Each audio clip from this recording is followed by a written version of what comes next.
মাশাআল্লাহ, আমাদের এলাকার ছেলে পেলেগুলো তো দেখতেছি নামাজ পড়তেছে।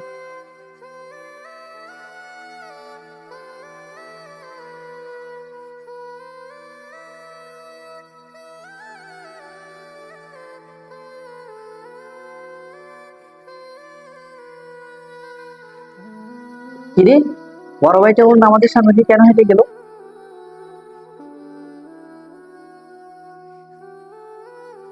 হে বড় ভাই, দাঁড়ান। কেন, কি হয়েছে? এদিকে আসেন, আপনার সাথে কিছু কথা আছে আমার। কি কথা ভাই? কি বলবো বলো। বড় ভাই একটু বসেন, কথা আছে।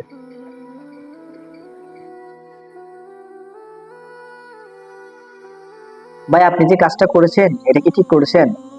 কেন ভাই, আমি আবার কি করলাম? ভাই, আপনি নিজের নামাজের সামনে দিয়ে কেন হেঁটে গেছেন? আর ও বাচ্চা ছেলে, ও আমার সামনে দিয়ে হেঁটে গেলেই বা কি হবে? ভাই, আপনি কি জানেন রাসূল সাল্লাল্লাহু আলাইহি সাল্লাম এভাবে কি বলেছেন? তো আমি তো জানি না। ভাই, রাসূল সাল্লাল্লাহু আলাইহি সাল্লাম বলেছেন নামাজের সামনে দিয়ে যাওয়ার চেয়ে 40 বছর দাঁড়িয়ে থাকা উত্তম। কারণ নামাজের সামনে দিয়ে যাওয়া অত্যন্ত গুরুতর বিষয়। আমি তো বিষয়টা জানতাম না।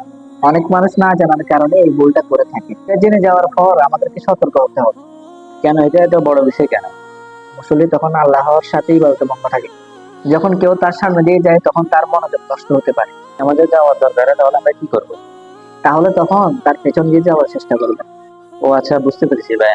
আজকাল তো আমরা অনেকেই অসচেতন। ছোট গুনাহ দিয়ে যে আমরা এমন কাজ করি যা আল্লাহর কাছে একদিন জবাব দিতে হবে। শুনেন ভাই, মসজিদে প্রবেশ করলে শান্তভাবে চলবেন। নামাজি দেখলে তার সামনে দিয়ে যাবেন না।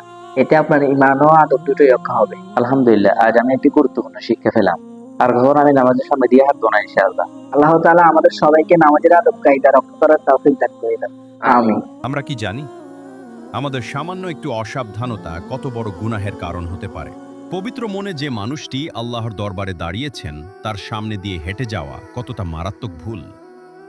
আল্লাহ রসুল সাল্লাল্লাহু আলাইহি ওয়াসাল্লাম বলেছেন, নামাজি ব্যক্তির সামনে দিয়ে অতিক্রমকারী যদি জানতো এতে কি পরিমাণ গুনাহ রয়েছে, তবে তার সামনে দিয়ে যাওয়ার চেয়ে 40 বছর দাঁড়িয়ে থাকাটা তার জন্য অনেক উত্তম হতো। মসজিদে তাড়াহুড়ো নয়, একটু অপেক্ষা করুন। নামাজি ব্যক্তির সামনে যদি কোনো আড়াল না থাকে তবে তার সামনে দিয়ে যাওয়া থেকে বিরত থাকুন।